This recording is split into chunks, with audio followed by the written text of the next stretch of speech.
Assalamualaikum warahmatullahi wabarakatuh. Talamid rahimakumullah, para wali talamid dan para asatidz rahimakumullah. Alhamdulillah pada kesempatan ini kita bisa melaksanakan kegiatan pembelajaran, khususnya pembelajaran akidah akhlak untuk kelas 7. Pada kesempatan ini pembelajaran akidah akhlak, karena sementara waktu kita tidak bisa pembelajaran secara langsung atau tatap muka, maka pembelajaran kita secara online.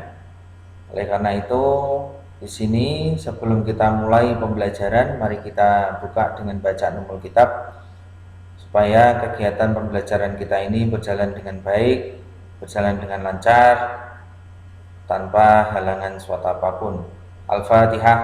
A'udzu billahi minasyaitonir rajim. Bismillahirrahmanirrahim. Alhamdulillahirabbil alamin. Arrahmanir rahim. Maliki yaumiddin. Iyyaka na'budu wa iyyaka nasta'in. Ihdinas shiratal mustaqim. Suratal ladzina an'amta 'alaihim ghairil maghdubi 'alaihim waladdallin.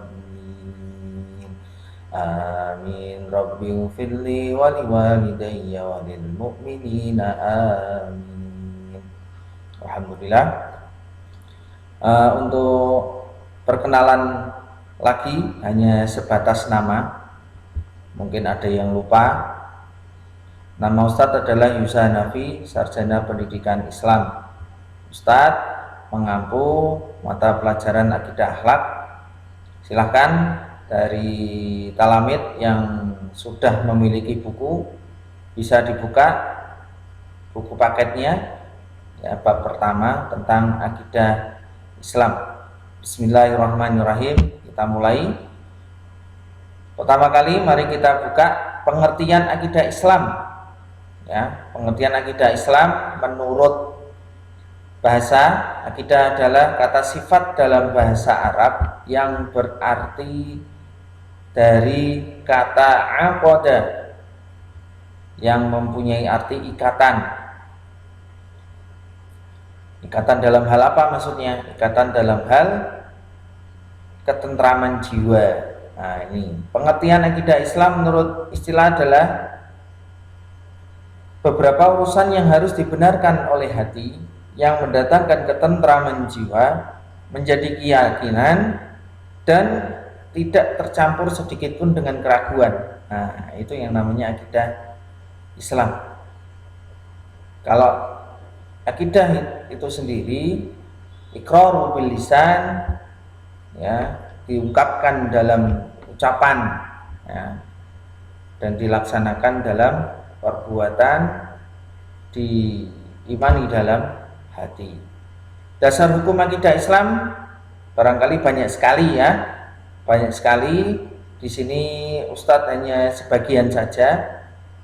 Al-Quran adalah yang pertama adalah Al-Quran, firman Allah Subhanahu Wa Taala yang diwahyukan kepada Nabiullah Muhammad SAW dengan perantaraan malaikat Jibril yang membacanya dinilai ibadah. Jadi kalau adik-adik semuanya membaca Al-Quran, nantinya akan dinilai ibadah oleh Allah Subhanahu Wa Taala, meskipun mungkin dari adik-adik kelas 7 masih ada yang jilid 1, jilid 2, jilid 3, ghorib, bahkan mungkin Al-Quran itu tetap insya Allah tetap dinilai ibadah oleh Allah Subhanahu Wa Taala.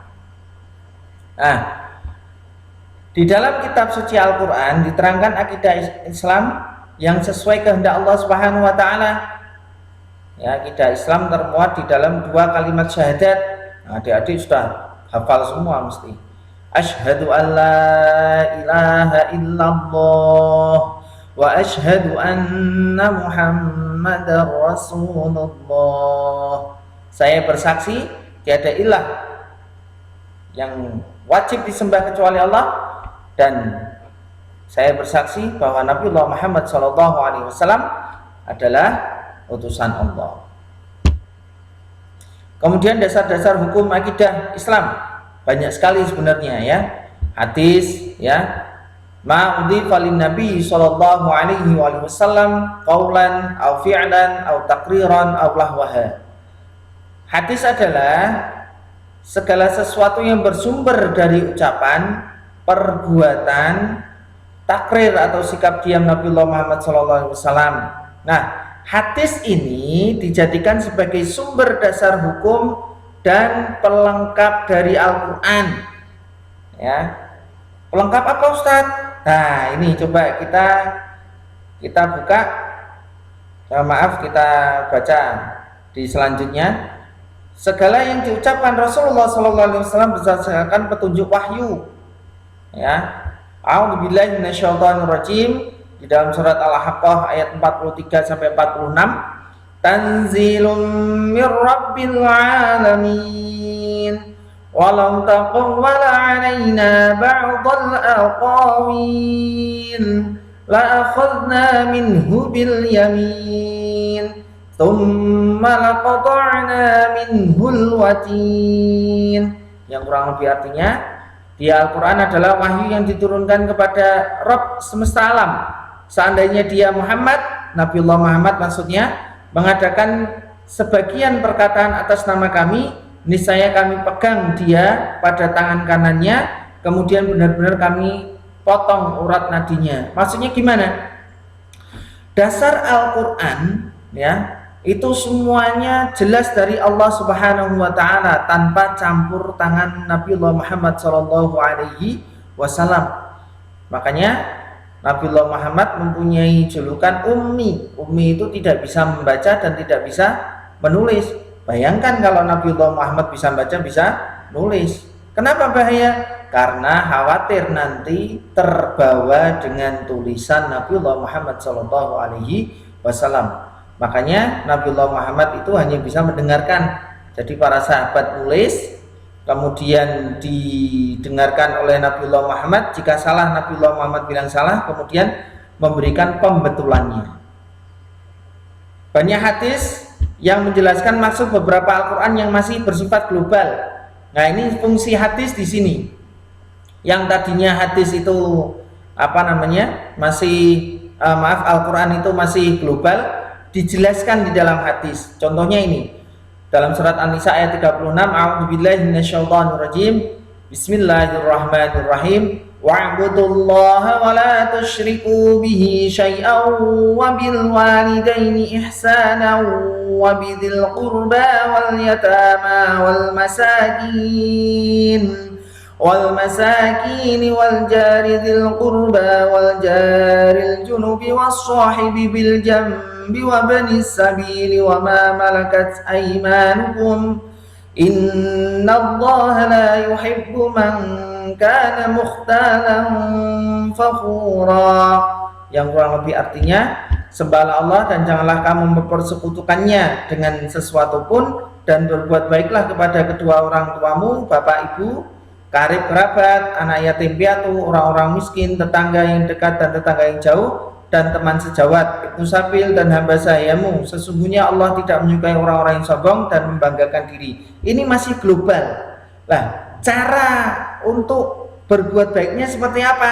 Nah, itu nanti akan dijelaskan di dalam hadis Nabiullah Muhammad SAW. Lanjut, perilaku yang mengamalkan akidah Islam. Yang pertama adalah melaksanakan sholat 5 waktu, sebagaimana firman Allah dalam surat Al-Bayyinah, wa ma umiru illa liya'budullaha mukhlishina lahuddin.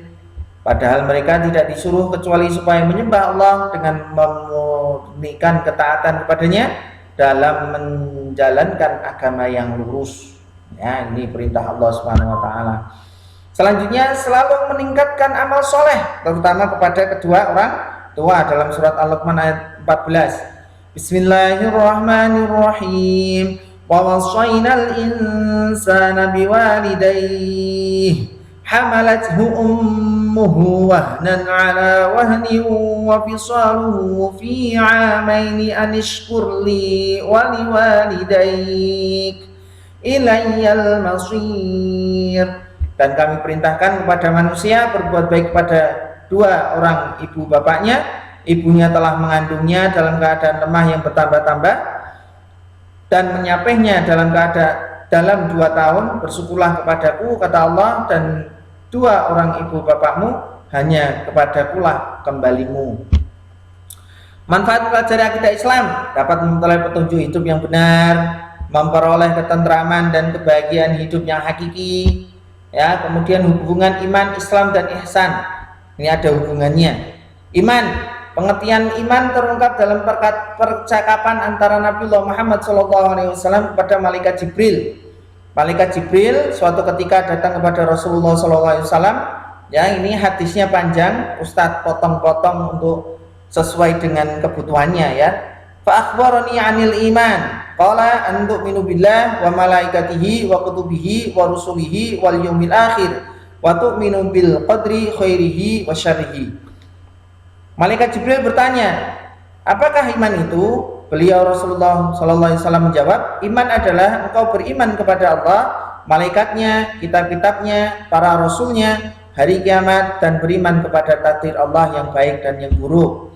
Kemudian Islam, ya, terungkap juga lanjutannya, ya Muhammad akhbarani 'anil Islam. Faqala Rasulullah sallallahu alaihi wasallam, al-islamu al-islamu an tashhadu an la ilaha illallah wa anna Muhammadar Rasulullah wa tuqimus shalah wa tu'tiyaz zakah wa tasuma ramadan wa tahujjal baita in istata'ta ilaihi sabila.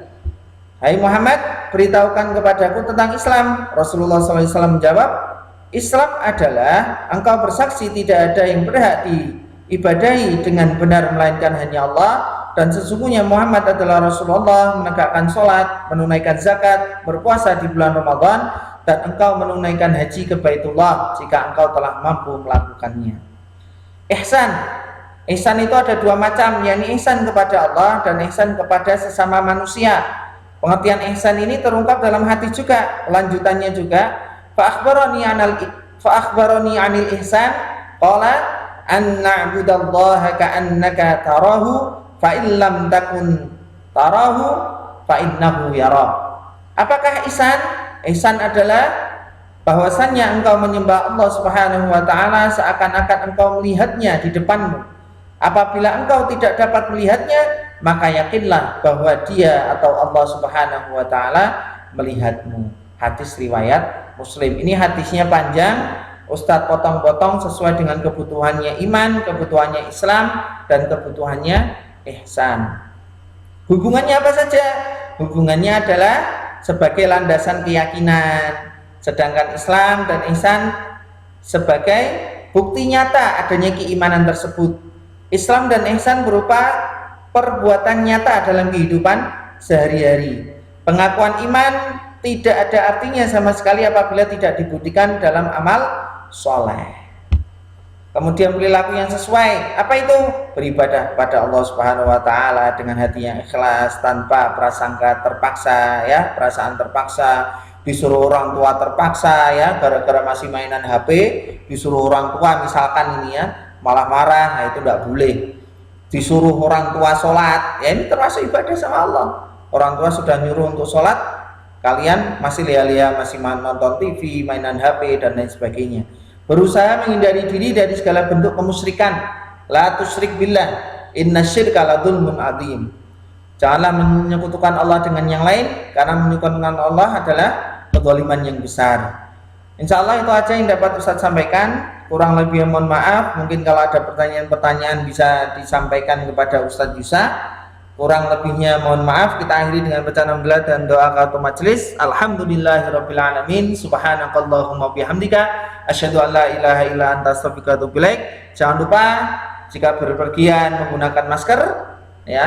Kemudian cuci tangan pakai sabun atau hand sanitizer. Semoga Allah Subhanahu wa taala segera mengangkat penyakit ini, virus ini, dan menjauhkan diri kita dan keluarga kita dari virus ini, dan semoga Allah Subhanahu wa taala segera menaikkan penyakit ini dan kita bisa tatap muka kembali. Sekian, walaupun minkum, assalamualaikum warahmatullahi wabarakatuh.